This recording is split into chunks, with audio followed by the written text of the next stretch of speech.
Biblio Studio presents You Are the Project: How to Transform Your Life with a Single Decision. Chapter 1. Everything begins with an idea, but not just any idea. Most people believe that success is a magical formula that only a lucky few know. They think it's about connections, natural charisma, or being born into the right family. What they don't realize is that success, real, deep, lasting wealth, begins with an idea, but not just any idea. An idea that ignites a fire within you, that becomes a creative obsession, a promise to yourself that refuses to disappear until it is fulfilled. I realized this the day I met an old man named Don Abelardo at a provincial bus station. He must have been about 80, but his gaze burned with fire. He was reading an old notebook, underlined and with folded pages. I sat beside him and asked what he was reading. "The list of things I still haven't achieved," he replied. He said it so naturally that I thought he was joking. But he wasn't. He showed me the notebook. Inside were business ideas, inventions, phrases he had heard from other entrepreneurs, sketches of prototypes he never patented. When I asked why he kept thinking about all that at his age, he answered, "Because a good idea is like a seed that doesn't give up. Even if the soil is barren, it only needs someone to keep watering it." That night, I couldn't sleep, and I understood that wealth is a late manifestation of imagination and will. We've all had good ideas at some point. In the shower, in the middle of the night, while walking aimlessly. But how many of those ideas have been pursued with devotion and discipline? The difference between someone who dreams and someone who creates is not IQ. It lies in the intensity of desire and the decision not to give up. The story of Emma Delgado proves it. Emma was a single mother working as a receptionist at a neighborhood gym. One day she overheard a client complain that her favorite facial cream had disappeared from the market. Emma, with no scientific background or contacts in cosmetics, scribbled on a napkin, "Create a line of products for women forgotten by the market." 3 years passed from that moment until Emma launched her first product. She worked extra hours, studied basic chemistry on YouTube, visited supply fairs, packaged her creams in her kitchen. Today, her company makes millions a year. The secret? It wasn't the idea itself. It was that she never let go of it, even though everything around her seemed to scream that it was madness. Whatever the mind can conceive and believe, it can achieve. That phrase, made famous by Napoleon Hill, has been repeated so often that many no longer listen to it, but it remains a radical truth. Because wealth doesn't begin in a bank account, but in the invisible world. Your thoughts, your convictions, your habits, your beliefs about what you deserve. Take the example of Diego, a young Colombian programmer. For years he lived with the belief that being rich was for bad people, that money corrupted. His financial story was chaotic. He earned well, but lost it all. One day he realized that his mindset was his greatest debt. He decided to radically change his inner narrative. Each morning he began writing phrases such as, "The money I earn multiplies the good I can do," or "Creating wealth is a way to serve better." Within 6 months, Diego had not only doubled his income, but had also founded an NGO to teach programming to vulnerable youth. The change wasn't technical, it was mental. There is no progress without faith. Faith in the idea. Faith that it's possible. Faith that it's worth pursuing. Faith, in this context, is not religious. It is an act of creative conviction. It's looking at a block of stone and seeing the statue that hasn't been carved yet. It's hearing a no from the world and answering with an inner yes. Henry Ford was ridiculed for wanting to build a V8 engine in a single block. All the engineers said it was impossible. He simply replied, "Keep trying. I want it, and we will have it." 14 months later, the engine existed. His faith was stronger than the logic of the experts. The same is true for you. Your idea, your goal, your vision may seem impossible. But you don't need others to believe in it. You only need to be the first to believe it yourself. Faith is the bridge between mental vision and physical manifestation. What if I don't have an idea yet? Not everyone is born knowing what they want, but everyone is born with the ability to discover it. What matters most is not starting with a grand vision, but with the hunger to find it. Ask yourself uncomfortable questions. What truly makes me come alive?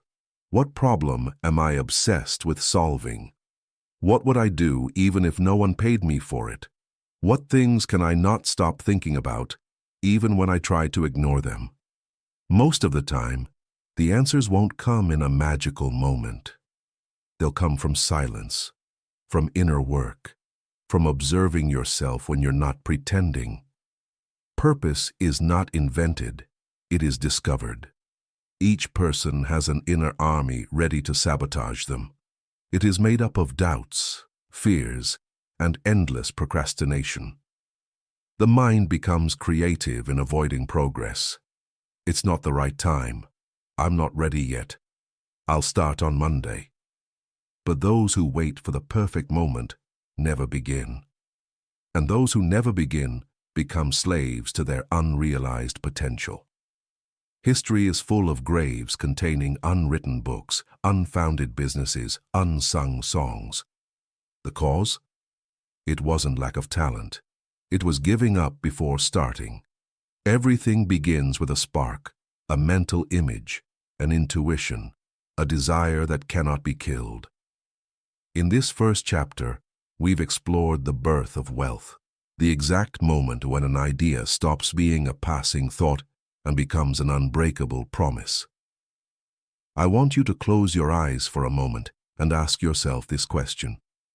What idea refuses to die within me, even if the world says it makes no sense?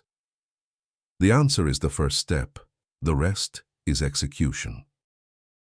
Chapter 2. Desire is not optional, it's the master lever.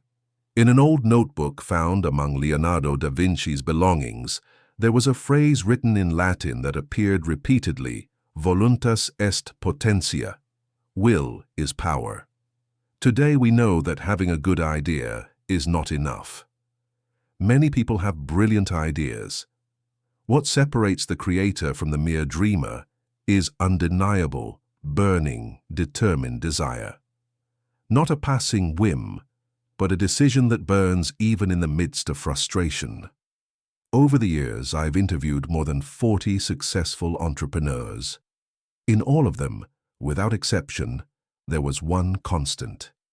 They were hungry. Not necessarily hungry for money, though that too, but hungry to move forward, to solve something, to create something that represented them. One of them, Lucas Andrade, a young man who sold watches in flea markets, once told me, "I had nothing, but I had such a strong why that the how didn't matter anymore. I knew I was going to make it, and I did." His desire was to escape the cycle of violence in which he had grown up, and his company, which today exports minimalist design watches to 3 countries, was born not from a business plan, but from an intimate promise. Never again would he go to bed afraid. Many people confuse desire with hope, but there is a huge gap between the two. Hope is passive, waiting for something to happen. Real desire makes something happen. It doesn't wait for signs, it creates them. It doesn't sit back and contemplate, it acts. One of my students, Carla, dreamed of launching an inclusive clothing brand for people with reduced mobility. For years, she waited to have the capital, the contacts, the ideal moment. Nothing changed. until she decided to do it with whatever she had. She cleared out her living room and turned it into a workshop. She used recycled materials. She personally called rehabilitation clinics in her city. Within 6 months, her account was still in the red. But her project was already a reality. Desire had turned into movement.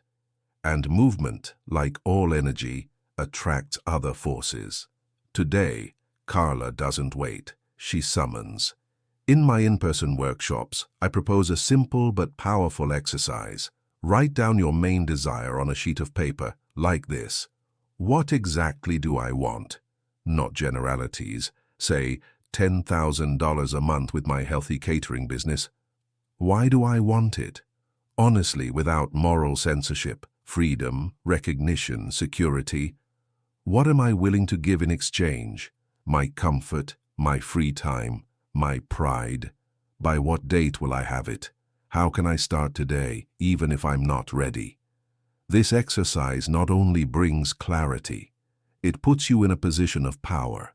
The mind, when it sees a clear direction, begins to look for roads even where it once only saw walls. In 2014, I met Sergio Palacios, a former accountant who hated his job. He always talked about how he wanted to own an organic bakery. He spent his evenings studying baking on YouTube, experimenting at home, talking to suppliers. But he never took the leap. Until one day, after a series of tough decisions and an argument with his boss, he quit. No savings, no shop, no partners. Only a sourdough recipe and a desire that had become uncontrollable. That same day, he called 10 friends and offered to deliver fresh bread once a week by subscription. 4 said yes. Within a week, he had 40 orders. Today, his bakery has 3 locations. When I asked him what finally made him act, he said, "I realized I kept postponing because I still had the back door open. When I shut it, desire did the rest." Sometimes the only thing your idea needs to be born is for you to have nowhere left to run. There's a hard truth that few speak about. Not listening to what you truly desire can become a form of emotional self-harm. Many modern symptoms of chronic anxiety don't come from overwork, but from being disconnected from real desire. You live the life others expect. You play roles. You do what you're supposed to. But your soul, that inner voice that never shuts up, knows you wanted something else. When you ignore that voice for too long, it doesn't disappear. It turns into anguish, insomnia, inexplicable sadness. As a therapist in Buenos Aires once told me, anxiety is many times desire disguised as anguish. If you don't listen to your desire, you'll end up suffering from its absence. But what if I fail? Many people don't dare to desire strongly out of fear that things will go wrong. But the truth is that failure is not the enemy of desire. It is the refiner. Every failed attempt doesn't move you away from desire. It brings you closer, polishing it, stripping away the unnecessary, showing you what truly matters. As Thomas Watson, founder of IBM, once said, if you want to increase your success rate, double your failure rate. I learned this when I launched my first digital course. I invested everything I had in advertising. I recorded videos with great effort. On the first launch, I sold 1 unit. I was about to give up, but a friend asked me, "Did you fail, or are you just warming up?" Desire, if it's real, survives the blow of failure. It doesn't come out unscathed, but it comes out wiser. Since childhood, many of us have been trained to moderate our desire. Don't want so much. Don't dream so high. Just be grateful for what you have. While gratitude is powerful, conformity disguised as humility has killed millions of projects. Today, I invite you to reclaim your desire. Not as a whim, but as an inner compass. Not as selfish ambition, but as a call to grow. Desire boldly, Declare it, write it down, visualize it, live it before it exists. As Goethe said, the moment one truly commits, providence also moves. What moves the world is not money, it is desire. Every great invention, every masterpiece, every revolutionary change began as a stubborn, impossible desire in the mind of someone who dared to want more than the world was offering. You are not here to go unnoticed. You are here to desire with courage, to act with integrity, and to manifest with determination. Remember this: desire is not a romantic emotion. It is the initial contract with your destiny. Chapter 3. Mental Faith, Real Action. Imagine a pilot who turns on his plane without being sure it will take off. Would you get on board? Probably not. And yet, that's the attitude many people adopt toward their own goals. They start the engines but don't trust that they'll fly. They begin businesses, relationships, changes, without faith, without conviction, and that inevitably keeps them grounded. Faith, mental, emotional, structural, is not a luxury. It is the invisible fuel that sustains every lasting action, and most importantly, it can be trained. You don't have to feel motivated every day. It's not about waking up euphoric and believing everything will work out. Faith, contrary to what many think, is a habit, not an emotion. I know Andres, an architect who worked at a traditional firm and dreamed of opening his own bioclimatic design studio. But his environment kept repeating, "That doesn't make money. That niche is too small. You don't have clients." For 3 years, Andres prepared himself. He didn't open the office yet, but every day when he arrived at his desk, he visualized his logo, his first designs, his future clients. He had a folder called Studio 2023, full of imaginary renderings. It looked like a game, but it was faith training. Today, at that same desk, he serves more than 20 active clients. That folder is now the portfolio of his firm. What seemed like fiction was actually the emotional blueprint of his future. Napoleon Hill spoke of autosuggestion as the way to influence the subconscious. And he was right. Every day, whether you realize it or not, you're talking to yourself. The problem is, too often, that inner dialogue is destructive. This is too much for me.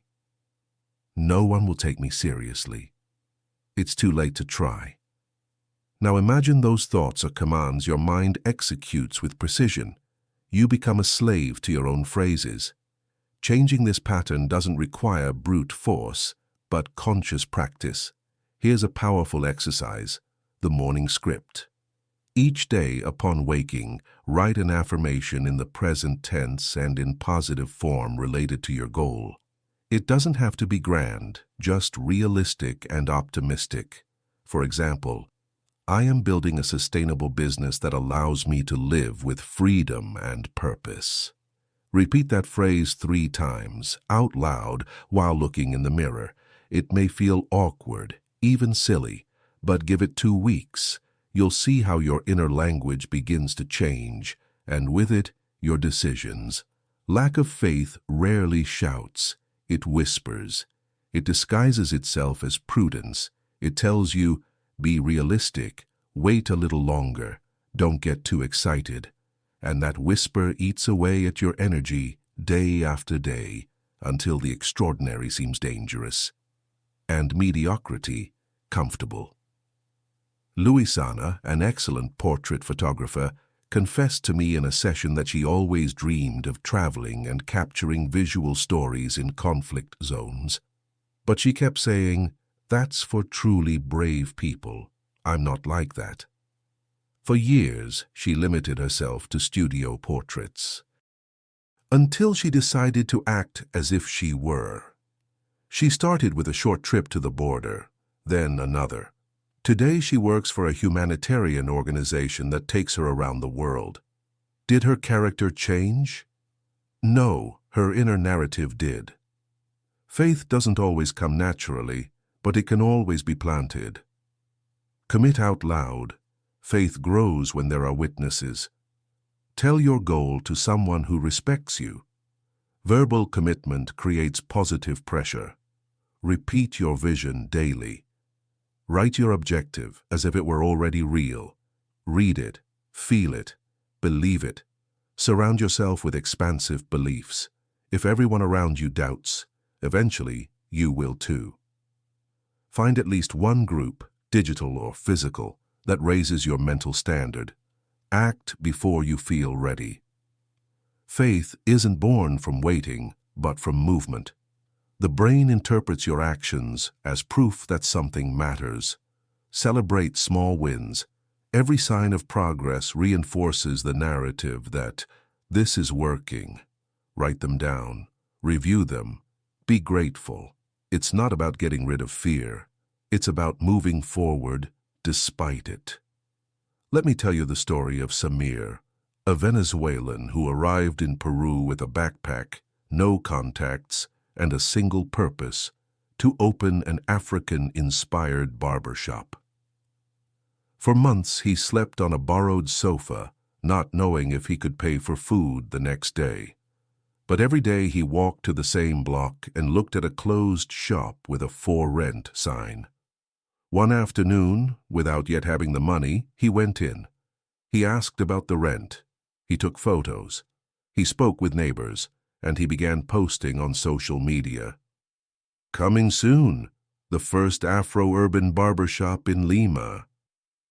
In 2 weeks he had 3 small investors. In 3 months he was cutting hair in his shop. In a year, he had employees. When I asked him what made the difference, he replied, "Faith doesn't get rid of fear, but it corners it. It pushes it to the back seat, because if you let it sit at the wheel, you'll never start the engine." What to do when faith falters? There will be days when you doubt. When your mind says, "Who are you to do this?" In those moments, don't try to argue with it. Instead, return to the facts. Review what you've already done, the brave decisions you've made, the small victories you've achieved, the people you've already impacted. Anchor your faith not only in dreams, but in evidence. Faith also feeds on the story you're already writing. In Medellin, I met Jose, a 58-year-old carpenter who lived in a tiny room. With only 1 square meter of free space, he decided to build a folding table there. That table became his workspace. From it, he made personalized picture frames and sold them on WhatsApp. When I saw his space, I thought, this is faith. Today, 5 years later, Jose rents a workshop and teaches carpentry to unemployed youth. But he never got rid of his original table. He keeps it on his wall like an altar. "That was my square meter of faith," he says. And he's right. Faith can fit in the smallest space, but if you water it, it can fill the whole world.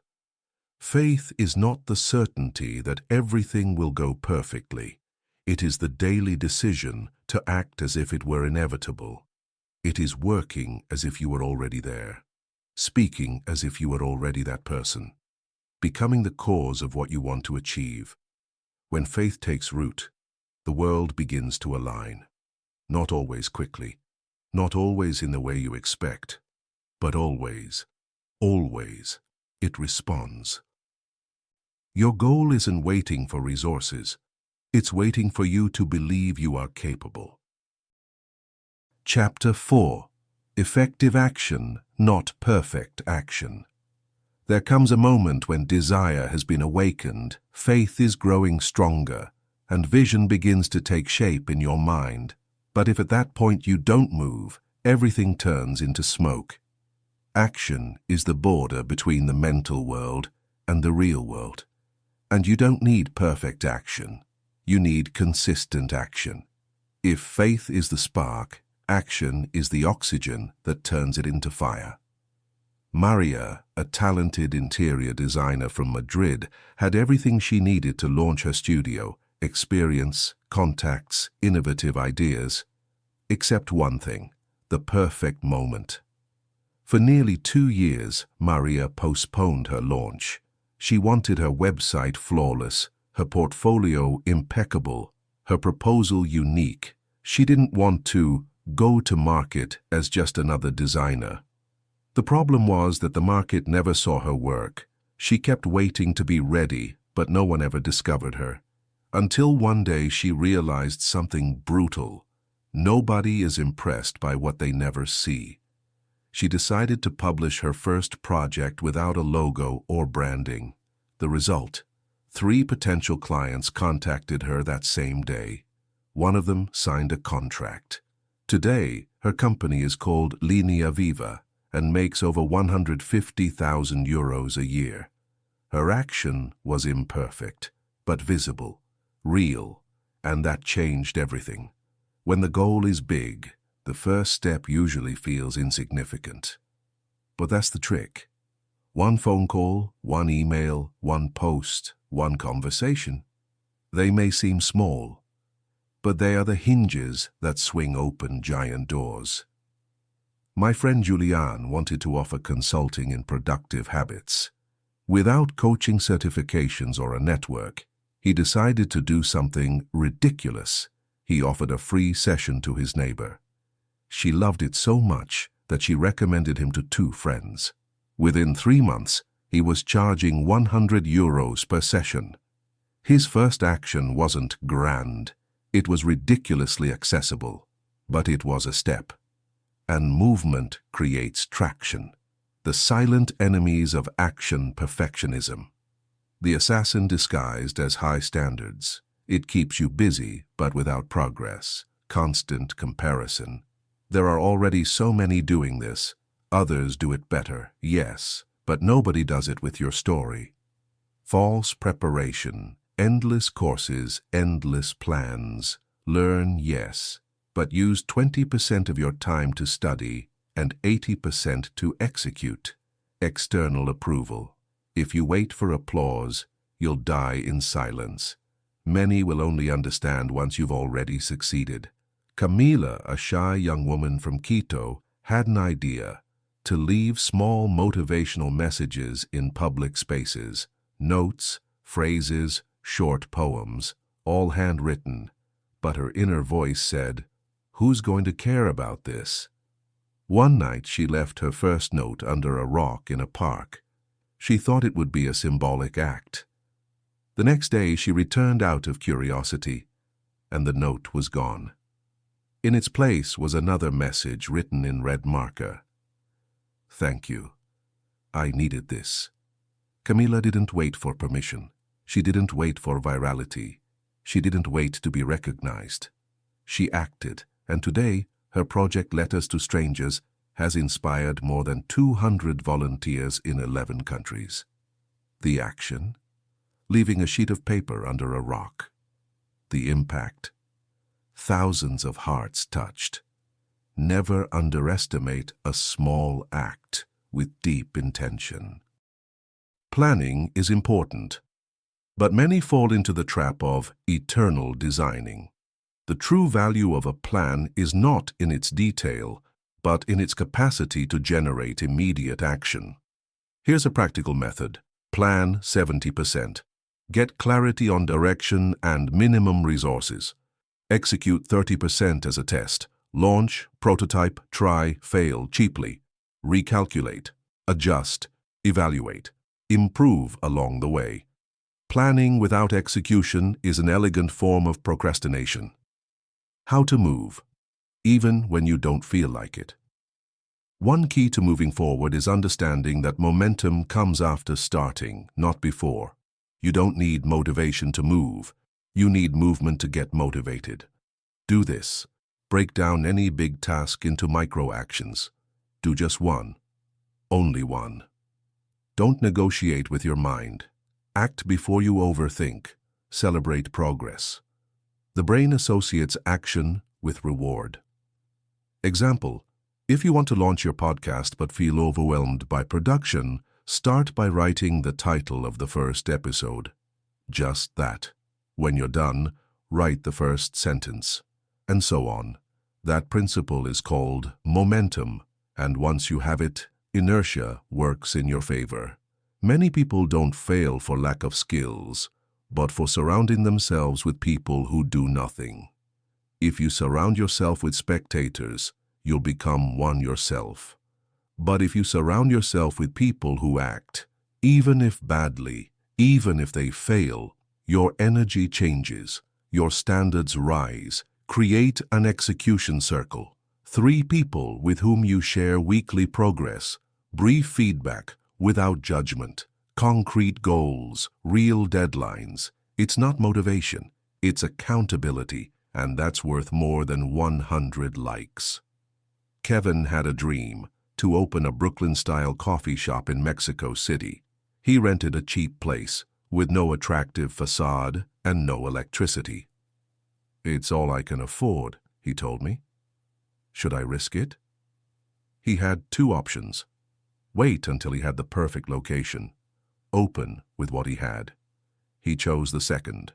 He painted it himself, made hand-drawn signs, served coffee in biodegradable cups, shared the process on social media without hiding the limitations. Within 3 months, his story went viral. He was offered investment. Today, he has a cafe with a terrace, employees, and a wall with the phrase, "It all started with a borrowed coffee maker." His imperfect action was more powerful than 100 brilliant plans. Thinking is vital. Desire is the engine. Faith is the foundation. But action is the only thing that changes the landscape. An action doesn't mean having everything ready. It means moving. It means starting. It means building while you walk. At this point on your journey, if your desire is clear and your faith is burning, it's time to stop waiting. You already have enough to begin. You already are enough to move forward. The first step doesn't need to be big. It only needs to be real. Chapter 5. The Power of Applied Knowledge. There's a phrase I once heard at a workshop in Medellin that I'll never forget. Knowledge not applied is just mental decoration. And it's true. We are saturated with information. We live in the age of tutorials, free ebooks, webinars. It has never been easier to learn how to do something. Yet paradoxically, there have never been so many people paralyzed by the excess of knowing without doing. In this chapter, we'll understand that knowledge by itself is not power. Power arises when you use it, refine it, and turn it into skill and results. Claudia, a brilliant woman, had 3 college degrees and a master's. She wanted to launch an online course on storytelling. When we first spoke, she had 200 pages of notes, a complex content map, bibliography, diagrams. She had everything except one thing: students. She spent a year perfecting the material.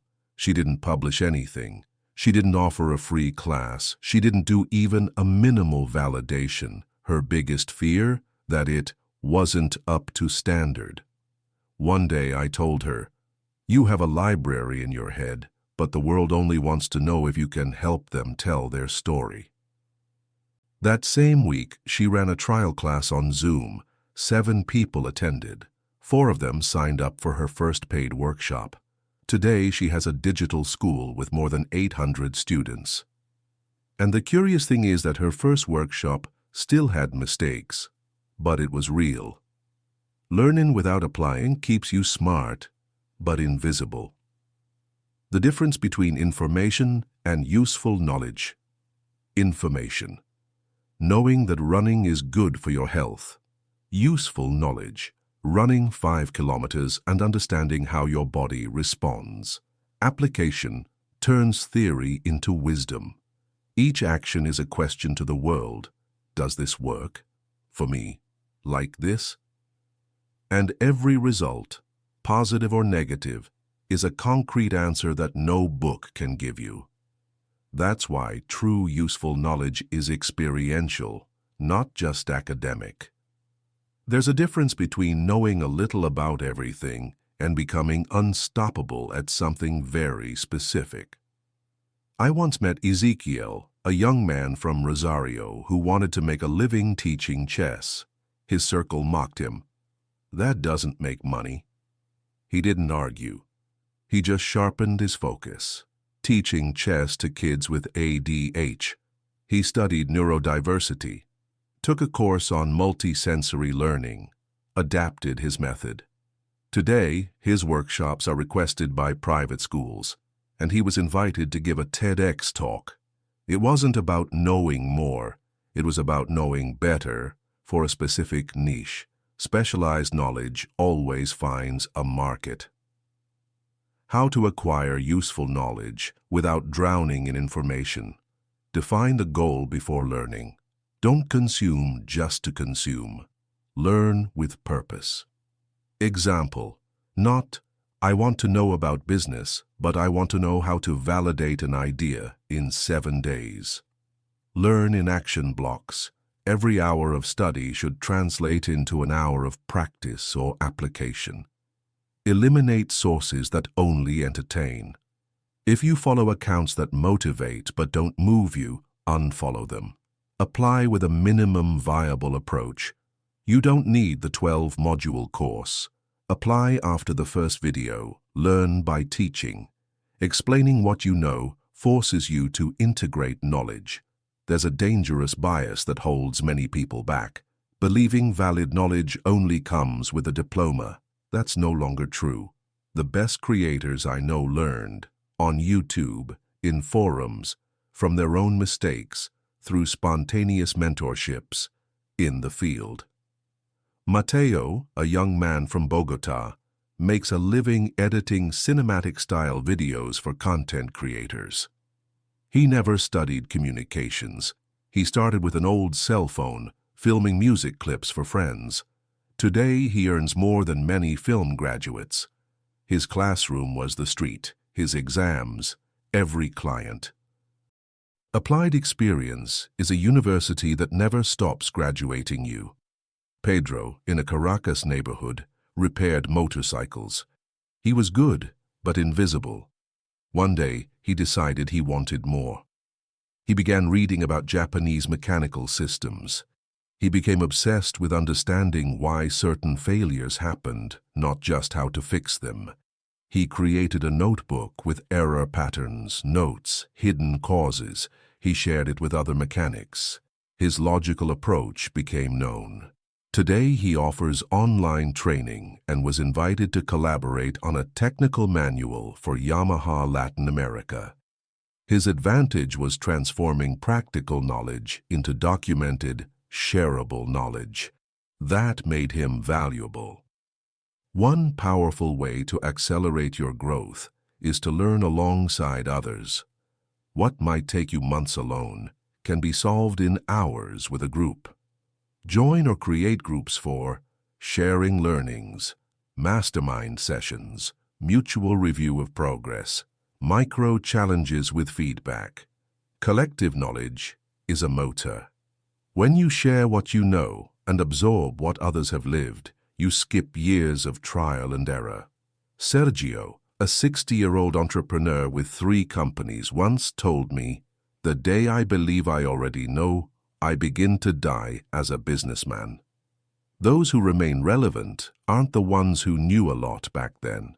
They are the ones who keep adjusting their radar, updating themselves, shifting paradigms. Don't become a stagnant wise man. Be a perpetual learner. Today, you don't need to know everything. You only need to know what's necessary for your next step. Learn with intention. Apply without delay. Document to grow. Don't accumulate books. Accumulate skills. Don't repeat phrases. Create experiences. Because in the end, people don't pay you for what you know. They pay you for what you can do. Chapter 6. Imagination, the workshop where your wealth is forged. Up until now, you've awakened desire, planted faith, begun to act, and applied knowledge. But there is one ingredient that ties all of the above together and transforms them into something even more powerful: imagination. Not the childish kind of fairy tales, but practical, strategic, applied imagination. Imagination as a tool for creating the future. Everything that exists today, a bridge, a company, a script, a system, a restaurant, an airplane, was first imagined. The reality around you is, for the most part, a product of minds that knew how to visualize before they executed. There are two kinds of imagination: passive, daydreaming, escaping reality, imagining without intention or direction. Active, visualizing solutions, creating models, finding new paths. This is the imagination that generates wealth. Christina, for example, was a pastry chef in a city full of identical businesses. Competition was fierce. Instead of lowering prices or copying trends, she imagined an experience: private in-home pastry afternoons. She became a chef for hire. Each week she prepared desserts in her clients' kitchens, teaching them the process. She documented the experiences on social media. Within 3 months, she had a waiting list. She didn't compete. She imagined an angle that didn't exist, and that mental act changed her market. Strategic imagination can be trained. Here's an exercise I use with creative entrepreneurs. Write down your concrete goal. Example: live from my digital art within 12 months. Now list 10 different ways to reach it. Some obvious, some absurd, some risky. Don't filter. Be free. Pick 2 or 3 that challenge and excite you. Design a minimum prototype for one of them. This exercise breaks the mental mold. It forces you to see paths where before there were only obstacles. An entrepreneur in Monterey grew tired of nightlife revolving around alcohol. He imagined a different concept: a bar serving mocktails, artisanal juices, soft music, and real conversation. He opened near a university. At first, people mocked him. Who would go to a bar without drinks? Today, Sombra is a community hub and a reference for mental health. The secret? An imagination that broke the norm. In Lima, an NGO taught technology to senior citizens. Progress was slow, until one instructor imagined, what if we teach with virtual reality games instead of flat screens? Seniors used VR headsets to explore museums, draw, even cook virtually. The result: attendance and retention doubled. It all started with an unconventional idea no one dared to try. If you can only see what exists, you become a slave to what already is. But if you can imagine what could be, you become the architect of possibilities. In 2020, Valentina lost her job as a tour guide. Alone at home with no income, she could have waited for tourism to reopen. Instead, she imagined something else: personalized virtual tours of cities narrated in first person for elderly people who couldn't travel. She recorded with her phone, narrated from home, and delivered recorded experiences to families who wanted to gift a symbolic trip to a loved one. Her clients cried, they thanked her, they paid her. She imagined something that didn't exist and gave it life. In societies marked by poverty, oppression, or violence, imagining a different future is an act of rebellion. Saying, I deserve to live well, or I can break this cycle, is a form of resistance. That liberating imagination is often the first step in great transformations. Once in a workshop at a women's prison, I asked, what would your life look like if you could start over? One woman wrote, I'd see myself raising chickens on a farm, selling eggs to schools, teaching my daughters not to depend on anyone. That was her vision. 2 years later, after her release and with the help of an NGO, she made that exact dream a reality. She imagined, and then she built. Train your imagination. Useful tools, morning free writing, 3 pages. Each morning, write without filter for 10 minutes. Let your mind spill dormant ideas. Guided visualization. Use meditations or audios that help you project yourself into future scenarios. The brain doesn't distinguish between reality and sustained imagination. Directed creativity. Challenge yourself. How would I solve this with no money? Or what if I only had 1 week? Limiting variables sparks new ideas. Cross-pollination of inspiration. Explore disciplines unrelated to yours. Innovation often arises from connecting distant worlds. Dreaming is not enough. You must choose, prioritize, and execute. Imagination shouldn't be a chaotic pile of ideas, but a system for designing possible futures. So, every idea should go through this filter. Is it viable, even in a minimal version? Does it excite me or resonate with my purpose? Can I test it in less than 7 days? If the answer is yes to all 3, act. Prototype. Share. An idea without a body fades away. An idea with action becomes wealth. You don't need more talent, you need more applied imagination. The difference between someone who survives and someone who thrives is that the latter allows themselves to see what others don't yet see. Every great human achievement began as a clear, firm, obsessive, irresistible mental image. So next time you think, what if? Stop, breathe, write, try. You just might end up building something the world doesn't yet know it needs. Chapter 7. Persistence. The art of continuing when nothing works. There is an uncomfortable truth that separates those who achieve results from those who only accumulate good intentions. Persistence. It's not talent. It's not luck. It's not charisma. It's the brutal ability to keep doing, correcting, advancing, even when it seems like nothing is responding. Persistence is not stubborn insistence or blind obsession. It is an intelligent form of creative resistance. It's not about repeating the same thing and expecting different results. It's about adjusting without giving up, modifying the plan, but never abandoning the purpose. Sandra, an entrepreneur from Barcelona, had a clear idea: helping first-time mothers manage postpartum anxiety. She launched her project, announced it on social media, and offered online workshops. Silence. Almost no sign-ups. She tried again, changed the design. Nothing. She could have given up. Instead, she decided to ask. She called her followers. What do you need? What's holding you back? She discovered that many wanted help, but not in the form of workshops. They wanted short, intimate audios they could listen to at dawn.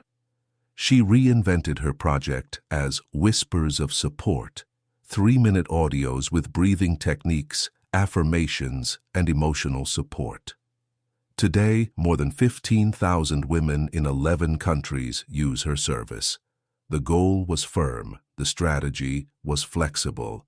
That is intelligent persistence. What if you see no results? There will be weeks or months when you won't see progress. That's normal. Every seed has an invisible underground stage. The fact that you don't see fruit doesn't mean the seed isn't germinating. Remember, bamboo takes 5 years before appearing above ground. A caterpillar looks dead before it becomes a butterfly. An entrepreneur looks lost before their first client. Keep going, adjust, evaluate, but don't quit just because it's not immediate. The 3 stages of real persistence. The romantic stage. You're excited, motivated. Everything seems possible. The friction stage. Things don't go as expected. You get tired. Criticism shows up. The maturity stage. You choose to continue, but with a cool head. You become strategic, less emotional, more solid. Those who succeed are not the ones eternally motivated. They're the ones who reach stage 3 and stay there, even when there are no applause. How to persist without burning out. The 3 fuel system. Emotional purpose. Connect daily with your deeper why. Without that, every effort feels heavy. Visible micro-victories. Celebrate each small step forward. Keep track. The brain needs evidence to stay motivated. Support circle. Surround yourself with at least 1 or 2 people who won't let you fall. You don't need crowds. Just someone who says, "Don't quit." Persistence doesn't mean clinging to a formula that doesn't work. It means having the courage to change the form without losing the essence. Carlos, in Buenos Aires, launched an e-commerce shop for inspirational t-shirts. He invested in stock, ads, a website. 0 sales. Instead of giving up, he listened to the market. He discovered his audience was more visual than textual. He replaced long phrases with bold graphic designs, the same product, a different presentation. Within 3 weeks, he sold out. Persistence is iteration with intelligence. On the farm, I learned that the land doesn't respond to shouting or rushing. You can water harder, but the plant will grow only when its time has come. The same is true of your projects. You can hurry, you can force yourself, but the fruit ripens only when the process is complete. Instead of fighting the rhythm, adjust your expectations. Are you measuring success only by immediate results? Are you ignoring signs of invisible progress? Are you mistaking slowness for failure? Persistence requires active patience. It's not sitting and waiting. It's working with faith, even when you can't see the sun. Omar, a baker in a poor neighborhood in Lima, tried to start a business 3 times. He failed every time.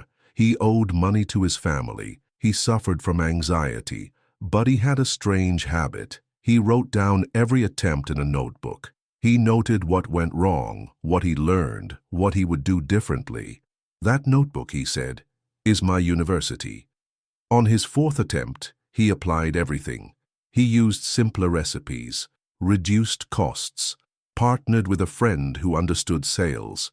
Today, he runs 3 shops and sells over 600 loaves of bread daily. When I asked him how he made it, he replied, "Because every failure was a class. I didn't persist by repeating mistakes. I persisted by learning from them." That notebook is his MBA, and persistence is his diploma.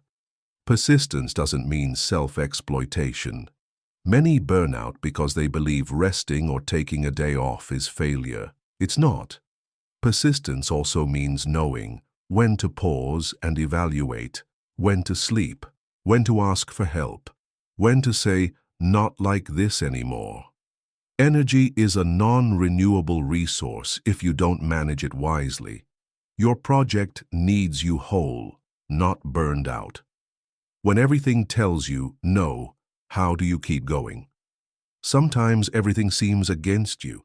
Family doesn't support you. Money runs short. People mock you. You yourself doubt. That's where the true filters lie. Those who really want to move forward. Not because they're made of iron, but because they have an inner voice louder than the external noise. Simple reminder, you don't need everyone to move forward. You just need you, believing one more day. Don't stop now. Your vision doesn't need speed. It needs permanence. You're not competing with anyone. You're not obliged to succeed today. But if you stop insisting on what you love, everything cools down. Remember this, the world is already full of people who gave up too soon. Make history by being the one who took one more step. Chapter 8. Decision and Character, the signature you place on your destiny. There comes a moment in every process of transformation when desire, faith, action, knowledge, imagination, and persistence converge. That moment is called decision. Not a lukewarm decision, the kind you forget the next day, but a decision with character, one that symbolically signs in blood, your commitment to the life you choose to build. Decision is the point of no return. It is where you stop trying and choose to become. Many believe they've made a decision. They say, I want to start a business. I'm going to quit this job. I want to live off my art. But they haven't truly decided. They've only desired it with guilt or fantasized with fear. A real decision has consequences. It generates movement. It commits you before yourself. It changes how you show up, how you use your time, what you say no to. A true decision is felt physically. There's an instant where something in you aligns, hardens. There's no turning back. You no longer allow yourself excuses, only paths. Years ago, I worked in a gray office with a stable salary and a boss who made me feel invisible. I already had several freelance mentoring clients and knew that if I went all in, I could live off it. But I postponed. I was afraid. I thought, a little longer. When I have 6 months of savings. When January comes. Until one afternoon, during a quick lunch break, I opened my notebook and wrote in big letters, "Today, I quit the safe path to give life to what truly belongs to me." I didn't have a perfect plan, but I had made a decision. That same week, I drafted my resignation letter without even sending it yet. I began to act as if I were already free. I called past clients. I organized a workshop. I asked for help. Everything moved. Everything began to respond. Not because the universe magically rewarded me, but because I had already transformed. My energy, my focus, my identity were already operating at another level. The indecisive die slowly not deciding is deciding to let others choose for you. It's living at the mercy of the wind with no personal direction.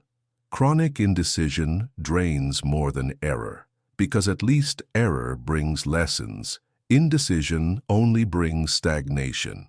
The worst thing is not failure. The worst thing is living halfway.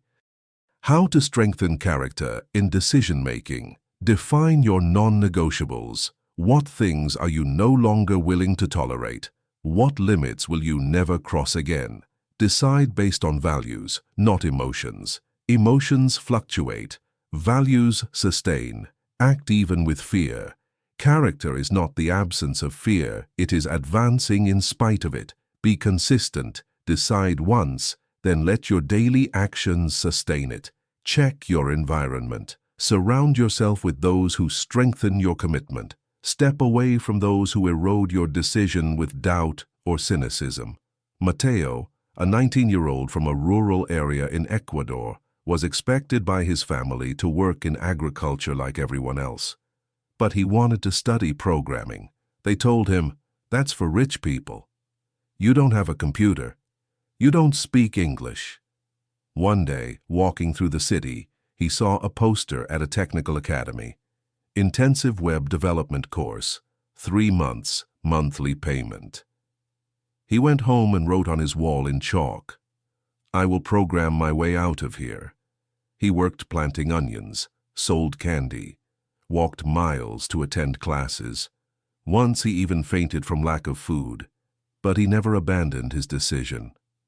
Today, he works remotely for a software company, and he still keeps that chalk sign framed. He calls it, "My internal contract." Every true decision generates a new identity. You are not the same person before and after fully deciding. People notice the change. They begin to take you seriously. Some drift away. Others draw closer. But the most important thing is that you recognize yourself as different. You treat yourself with more respect. You wake up with a new kind of hunger. Your eyes are no longer those of someone waiting, but of someone creating. A brief guide to deciding without going in circles. 1. Silence. Turn off the external noise. 2. Ask yourself, does this expand me or shrink me? 3. If the answer is, it expands me, but it scares you, go anyway. 4. Write your decision in one powerful sentence. 5. Announce it to someone.